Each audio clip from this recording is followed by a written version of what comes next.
नमस्कार, मी प्रतीक्षा. आवाज इंडिया मराठीच्या आपली बातमी आपला आवाज या बातमीपत्रात आपल्या सर्वांचं स्वागत. तर एक नजर टाकूया आजच्या महत्त्वाच्या घडामोडींवर. पुण्याच्या मुंढवा भागातील वादग्रस्त जमीन खरेदी प्रकरणात उपमुख्यमंत्री अजित पवार यांचे पुत्र पार्थ पवार याचे मामे भाऊ आणि व्यावसायिक भागीदार दिग्विजय अमरसिंग पाटील यांच्यासह आतापर्यंत 8 जणांवर गुन्हा दाखल करण्यात आलाय. मात्र अमेडिया कंपनीत 99% भागीदारी असलेल्या पार्थ पवारांवर गुन्हे दाखल झालेले नाहीयेत. तर केवळ 1% भागीदारी असलेल्या दिग्विजय पाटलांसह 3घांवर गुन्हा दाखल करण्यात आलाय. दरम्यान गेल्या काही दिवसांमधील कारवाई पाहता अजित पवारांची कोंडी त्यांचाच मित्रपक्ष असलेल्या भारतीय जनता पक्षाकडून करण्याचा प्रयत्न होतोय का आणि याला येऊ घातलेल्या स्थानिक स्वराज्य संस्थांच्या निवडणुकीची पार्श्वभूमी आहे का असा प्रश्न सगळ्यांच्याच मनात उद्भवतोय.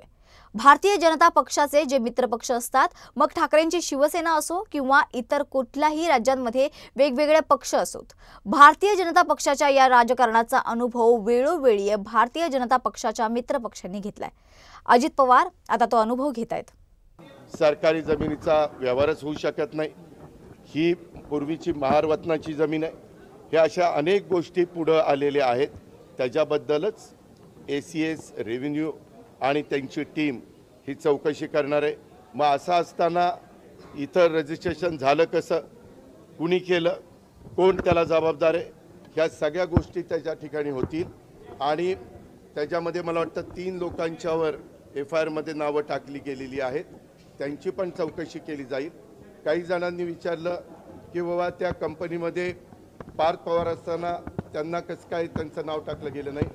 तर मला माहिती अशी मिळाली की रेव्हेन्यू मिनिस्टर चंद्रशेखर बावनकुळे साहेबांनी सांगितलं की जे ऑफिसला आलेले होते त्या ऑफिसला येऊन ज्यांनी सह्या केल्या त्यांच्यावर FIR दाखल केलेला आहे. न पुढं देखील आता एखादा प्रकरण निघालं की आणखीन काही ना काही कुणी ना कुणी नवीन प्रकरण काढतात.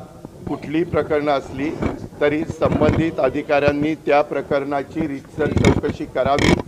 ती माझ्या कुठल्याही नातेवाईकांशी संबंधित असली तर अजिबात अधिकारी वर्गाने घाबरण्याचं काही कारण नाही. आपल्याला पदापेक्षा कायदा श्रेष्ठ आहे. आपल्याला बाबासाहेब आंबेडकरांचं संविधान श्रेष्ठ आहे आणि त्याच्यावर त्याचाच आदर सगळ्या अधिकाऱ्यांनी आणि ऑफिसर लोकांनी केला पाहिजे, हे मी स्पष्टपणे ह्या निमित्तानं. मराठवाड्याच्या दौऱ्यावर असलेले उद्धव ठाकरे यांनी आज शेतकऱ्यांशी संवाद साधत सरकारवर जोरदार टीका केली आहे. कर्जमाफी, जमिनींची खरेदी आणि सत्ताधाऱ्यांच्या भूमिकेवर त्यांनी थेट हल्ला चढवलाय.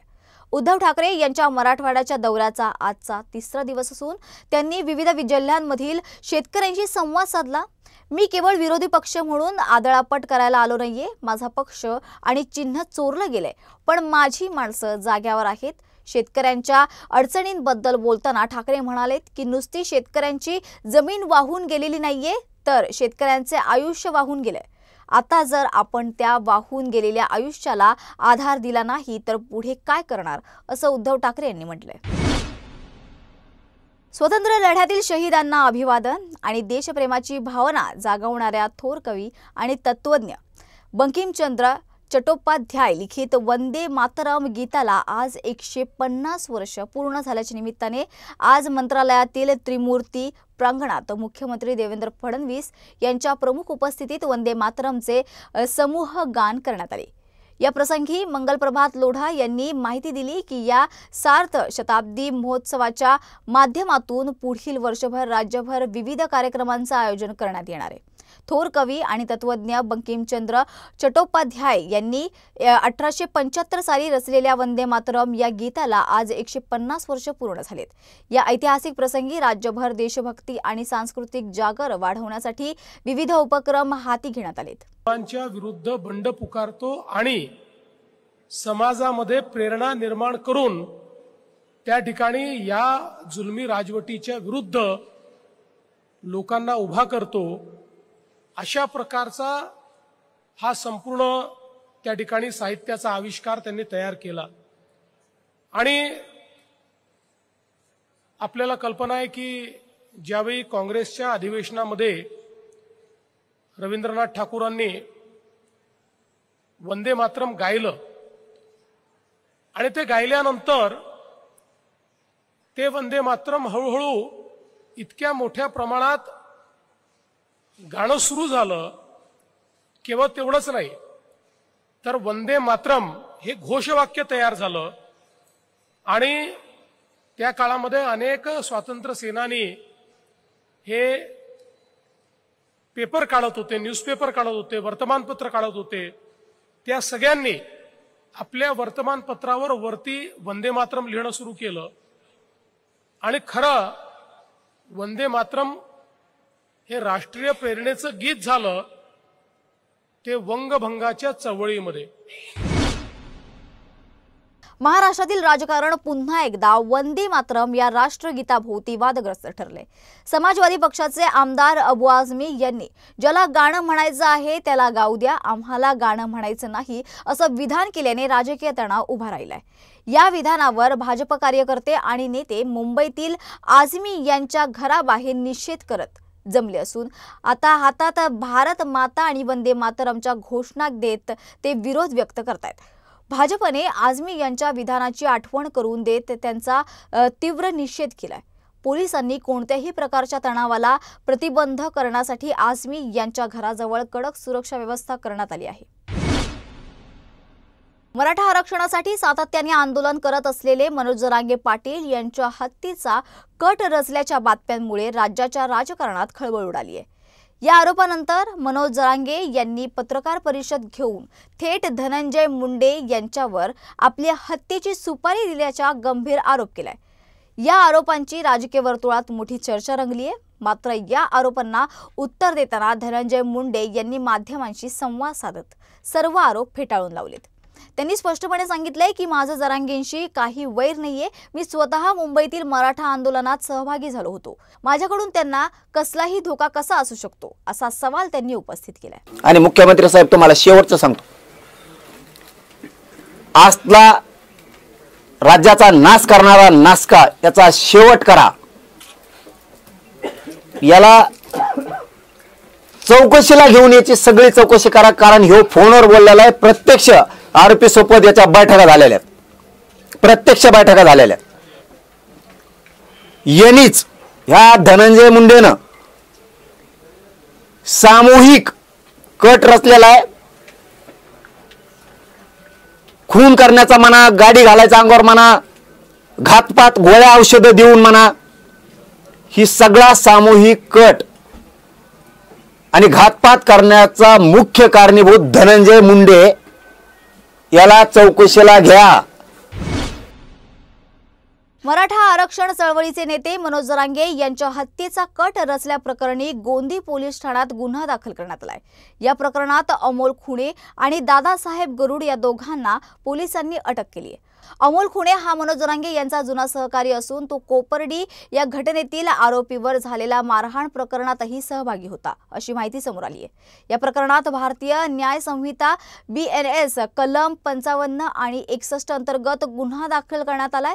तर पोलिसांकडून या प्रकरणातील दिलेल्या ऑडिओ क्लिपची शहानिशा सुरू आहे. हत्येचा कट रचण्याच्या दृष्टीने या ऑडिओचा तपास महत्त्वाचा ठरतोय. पोलिसांकडून पुढील चौकशी सुरू आहे. नाशिक लोहशिंगवे गावात बिबट्याच्या हल्ल्यात 35 वर्षीय सुदाम जुंद्रे या तरुणाचा दुर्दैवी मृत्यू झालाय. पहाटे 5 वाजण्याच्या सुमारास ग्रामस्थांना गावाजवळ छिन्नविछिन्न अवस्थेत सुदाम जुंद्रे यांचा मृतदेह आढळला. या घटनेनं संपूर्ण परिसरात खळबळ उडाली. बिबट्याला तत्काळ जेरबंद करण्याची मागणी करत ग्रामस्थ चांगलेच आक्रमक झाले. गेल्या काही दिवसांपासून लोहशिंगवे परिसरात बिबट्याचा सतत वाढता संचार पाहायला मिळतोय.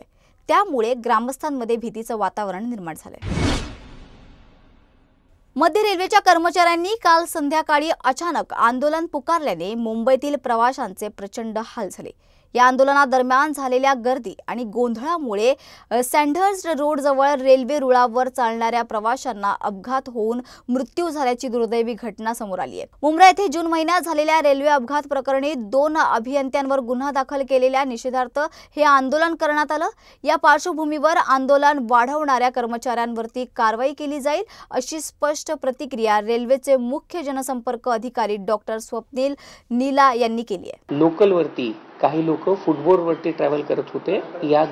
त्या लोकलच्या 2 लोकल ज्या आजूबाजूने चालल्या होत्या त्याच्यावरती लोक फुटबोर्डवरती ट्रॅव्हल करत होते. त्यातनं 8 लोक जी आहेत ती आपापसात टकराव झाल्यामुळं खाली पडलेली होती. या लोकांपैकी आतापर्यंत जी इन्फॉर्मेशन आहे या सगळ्यांना आपण हॉस्पिटलमध्ये दाखल केलेलं आहे. यापैकी एका प्रवाशांनी जी माहिती आपल्याला दिलेली आहे ती त्या माहितीनुसार ते प्रवासी जे होते ते फुटबोर्डवरती ट्रॅव्हल करत होते. त्याच्यामध्ये एक दुसऱ्याशी त्यांच्या बॅगा लागल्यामुळं किंवा बाकी गोष्टीमुळं त्यांच्यामध्ये ते पडलेले आहेत. दुसरी महत्त्वाची गोष्ट, याच्यानंतर आता रेल्वे बोर्डाने डिसिजन घेतलेलं आहे की नवीन जे सगळ्या गाड्या येणार आहेत त्या सगळ्या गाड्या ह्या ऑटोमॅटिक डोअर क्लोजरसोबत येणार आहेत. त्याच्यामध्ये ऑलरेडी ज्या 238 AC लोकल मुंबई सबअर्बनसाठी घेतल्या जाणार आहेत त्या गाड्या ज्या आहेत त्या ऑटोमॅटिक डोअर फिटमेंटनी येणार आहेत, ऑटोमॅटिक डोअर क्लोजरच्या सिस्टमसोबत येणार आहेत. सोबतच तिसरा एक डिसिजन घेण्यात आलेला आहे की याच्यामध्ये ICFद्वारे ज्या एक्झिस्टिंग लोकल आहेत त्या लोकलना आपण हे करतो आहोत, रेट्रोफिटमेंटच्या माध्यमातून दरवाजे बंद करण्याचा जी सिस्टम आहे ती लावण्याचा आपण प्रयत्न करणार आहोत. असा डिसिजन आता घेण्यात आलेला आहे. 2025चा महिला विश्वचषक जिंकणाऱ्या स्मृती मंधना, जेमिमा रॉड्रिग्ज आणि राधा यादव यांना महाराष्ट्र सरकारने त्यांच्या विजयाचं कौतुक करत 2.25 कोटी रुपयांचं बक्षीस जाहीर केलं. त्यांच्या विजयामागील प्रशिक्षक अमोल मजुमदार यालाही 22.5 लाखांचे मानधन मिळणार आहे. तर दीप्ती शर्मा आणि रिचा घोष यांचा ईस्ट बंगला क्लबकडून सन्मान करण्यात आला आहे. दीप्तीने 22 विकेट्स घेत 215 धावांसह प्लेयर ऑफ द टुर्नामेंट ठरली. तर रिचा घोषने 235 धावा, 12 षटकार आणि 133 स्ट्राईक रेटसह चमक दाखवली. तर आपली बातमी आपला आवाज या बातमीपत्रात आपण इथेच थांबत आहोत. मात्र पुन्हा भेटूया अशाच महत्त्वाच्या घडामोडींसोबत. तोपर्यंत पाहत रहा आवाज इंडिया मराठी.